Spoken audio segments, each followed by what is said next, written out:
In Eatonville, Washington, a small town nestled among the evergreen forests at the base of Mount Rainier, stood a house on Willow Lane that locals avoided after dusk. The Becker residence, a two-story Victorian built in 1892, was unremarkable at first glance: white clapboard siding, a wraparound porch, and a steeply pitched roof.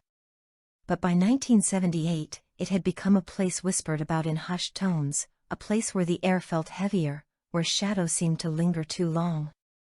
The story of the Becker haunting is not just a tale of paranormal activity, it is a chilling descent into fear, obsession, and the unexplainable, pieced together from diaries, police reports, interviews with surviving witnesses, and grainy footage from a local paranormal investigation team. This documentary narrative, spanning exactly 15,000 words, recounts the harrowing events that unfolded over 3 months in the fall of 1978, when the Becker family, Harold, Margaret, and their 2 children, Emily and Thomas, faced forces beyond comprehension. What began as strange noises escalated into a nightmare that would tear the family apart and leave an indelible mark on Eatonville. This is their story, told with unflinching detail and grounded in the accounts of those who lived through it. Harold Becker, a 42-year-old accountant, and his wife Margaret, a 38-year-old schoolteacher, were drawn to the house on Willow Lane for its affordability and charm. In June 1978, with their savings stretched thin after Harold's firm downsized, the couple saw the Victorian as a fresh start. Emily, 14, and Thomas, 10, were less enthusiastic, complaining about leaving their friends in Seattle. But the promise of a big yard and a quiet town swayed them, and by July, the family had settled in. The house had been vacant for nearly a decade, previously owned by a reclusive widower named Edgar Hawthorne, who died in 1969 under mysterious circumstances.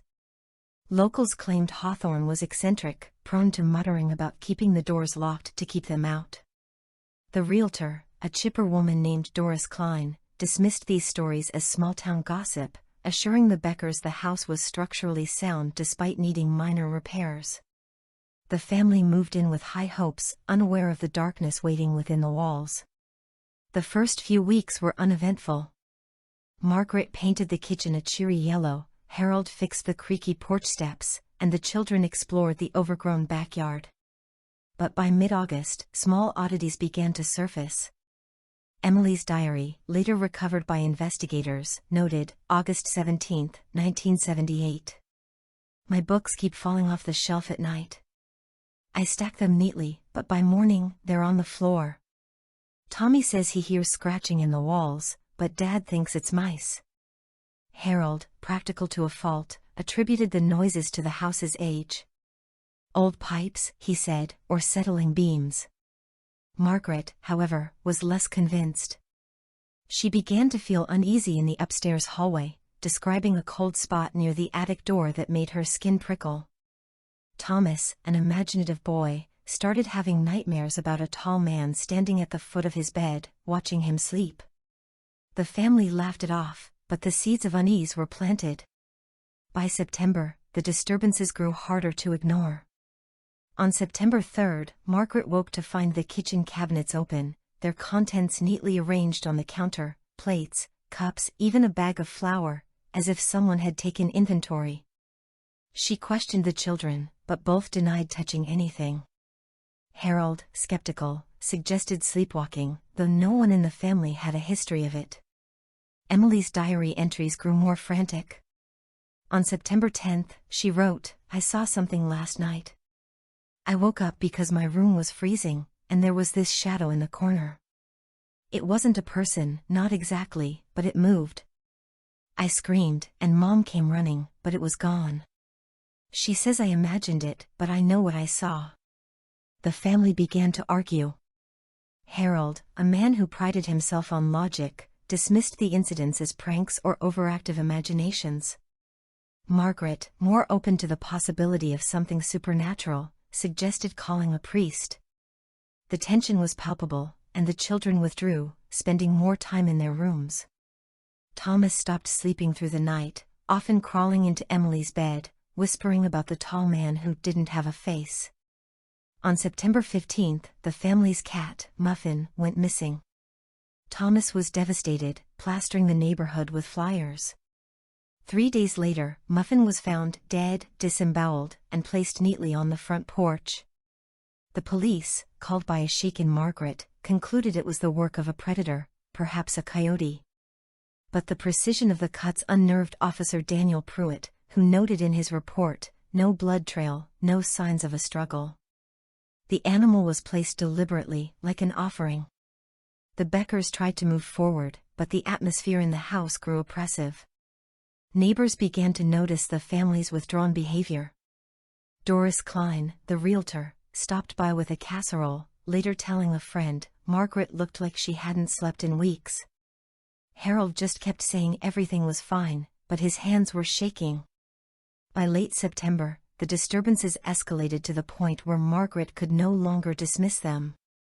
On September 22, she contacted the Puget Sound Paranormal Society, PSPS, a small group of amateur investigators led by Dr. Evelyn Carter, a psychology professor with an interest in the occult. The PSPS had a reputation for taking cases seriously, using a mix of scientific equipment and spiritual intuition. Evelyn, intrigued by Margaret's desperate phone call, agreed to visit the house with her team, Mark Reynolds, a tech specialist, and Sarah Gwynn, a medium. The team arrived on September 25, armed with EMF meters, tape recorders, and a 16mm camera. Their initial walkthrough revealed nothing unusual, though Sarah reported feeling an overwhelming sense of dread in the upstairs hallway. The EMF meter spiked near the attic door, but Harold, ever the skeptic, suggested faulty wiring. That night, the team set up cameras in the living room, kitchen, and upstairs hallway, hoping to capture evidence. The first night's footage was chilling. At 2:37 a.m., the hallway camera recorded a shadow moving across the wall, despite no visible light source or person present. The audio captured faint whispers, too distorted to decipher but unmistakably human-like. Mark, analyzing the tape, noted, the shadow didn't behave like a natural cast. It moved independently, almost like it was pacing. The PSPS team returned the next day, and Sarah conducted a séance in the living room with the family present. She claimed to sense a malevolent presence, describing it as angry, territorial, and tied to the house. During the séance, the temperature dropped sharply, and Thomas began to cry, saying the tall man was in the room. Emily, pale and trembling, pointed to the corner, insisting she saw a figure with no face, just eyes. Harold stormed out, calling the séance nonsense, but Margaret stayed, clutching a rosary. The team's second night of investigation yielded even more disturbing results. The kitchen camera captured utensils moving on their own, sliding across the counter as if pushed by an invisible hand. The attic door, which Harold had locked, was found ajar at 3:15 a.m., with the EMF meter off the charts. Sarah refused to enter the attic, saying she felt something watching, something that hated us being there. By October, the Becker family was unraveling. Harold, once the pillar of rationality, began drinking heavily, retreating to the garage to avoid the house. Margaret became obsessed with researching the house's history, spending hours at the Eatonville Library. She uncovered records about Edgar Hawthorne, the previous owner, who had lived alone after his wife, Clara, died in 1947. Clara's death certificate listed the cause as accidental fall, but rumors suggested Edgar had been abusive, and some believed her death was no accident. Margaret also found a 1920s newspaper article about a tenant family who fled the house after reporting ghostly apparitions and violent disturbances. The article mentioned a fire in 1899 that killed a young girl, Abigail, who lived there with her family. The fire's cause was never determined, but locals believed Abigail's spirit lingered, seeking revenge. As Margaret dug deeper, the disturbances intensified. On October 7, Emily woke to find her bedroom mirror covered in scratches, forming the word leave. Thomas began sleepwalking, often found standing at the attic door, muttering in a language no one recognized. Margaret, desperate, invited Father Michael O'Connell, a local priest, to bless the house. The blessing, performed on October 10, seemed to anger whatever was in the house. That night, the family woke to a deafening crash. The living room chandelier had fallen, shattering into pieces, though no one was injured. The PSPS team returned on October 12, this time with a psychic, Rachel Moore, who specialized in communicating with spirits. Rachel's session was cut short when she began choking, claiming an unseen force was strangling her. She fled the house, refusing to return. The team's final piece of evidence was a Polaroid taken in the attic, showing a faint, humanoid shape in the corner. Mark later said, "It wasn't a trick of the light.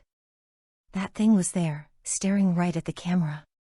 By mid-October, the Beckers were at their wits' end.